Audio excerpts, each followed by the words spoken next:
This is China. How China caught up with America? Was it cheap labor? Was it foreign investment? Was it copying the West? No. China did not rise by becoming America. For the first time in modern history, the United States is facing an economic competitor it cannot simply ignore. This isn't a story about a copycat. It's a story about a different machine. A system built on scale, infrastructure, and estate capacity that operates on a level the world has never seen before. 40 years, China went from poverty, division, and the scars of war to one of the most powerful economies on earth. How did it happen so fast? We are not here to simply revisit history.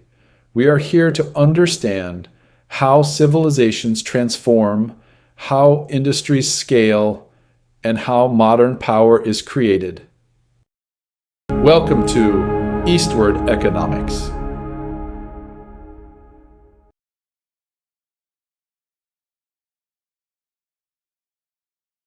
One century ago, China was poor.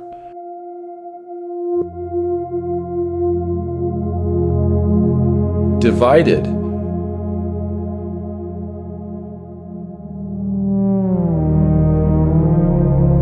And falling further behind the modern world. But for centuries, China had seen itself as the center of civilization. And honestly, for a very long time, that confidence was well earned.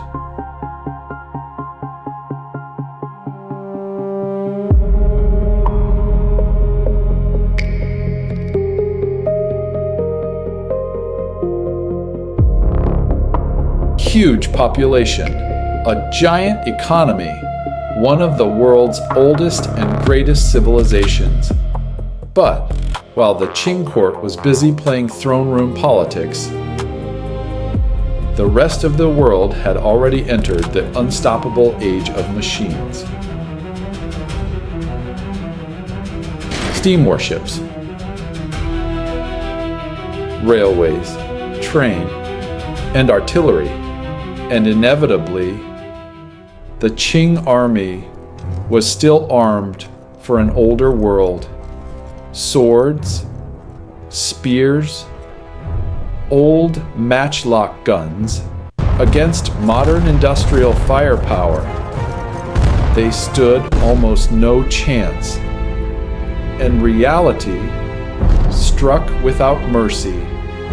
The Qing were defeated, shattered in the Opium Wars.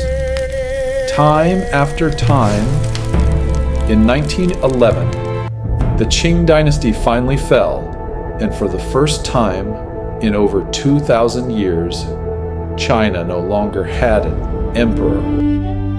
But this was not the end. It was the beginning of a much harder question. The old empire was gone, but the world it left behind was no longer the same. And now, China had to find a way to rise again. But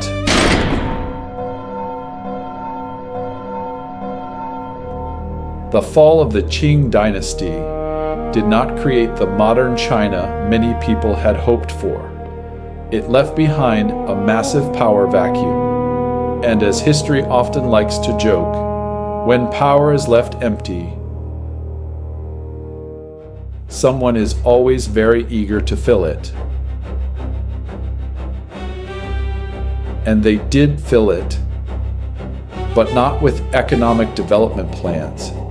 They came with guns and private armies.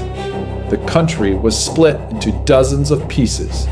Whoever had the strongest army controlled the province. Whoever had the guns collected the taxes. And ordinary people, once again, became background characters in history. This was not just political chaos. It was an economic disaster, almost straight out of a textbook. A country divided into pieces cannot easily build a national railway network. It cannot easily build large factories. It cannot easily attract capital. When today there is a war, and tomorrow there is another war. In short, China was not only falling behind, it was being held back by its own internal chaos. In the end, China was not weak only because of outside pressure. Outside pressure simply exposed cracks that had already existed deep inside the system. Weak institutions, weak industry, weak infrastructure, weak coordination.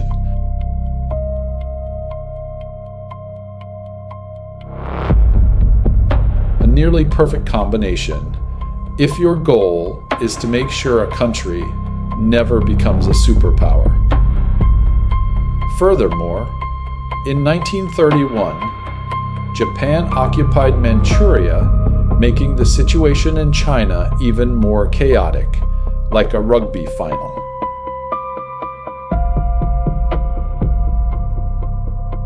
By 1937, full-scale war had broken out, further compounding China's internal fragility.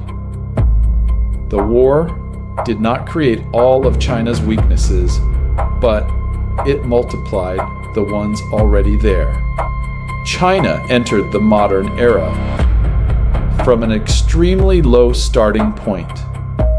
Poverty, fragmentation, underdevelopment, instability, and yet somehow it became the nation we know today.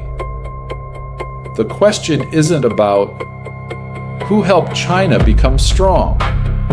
The real question is what was happening inside China that turned it into the industrial power we see today. That's where the story gets interesting. Welcome to Eastward Economics.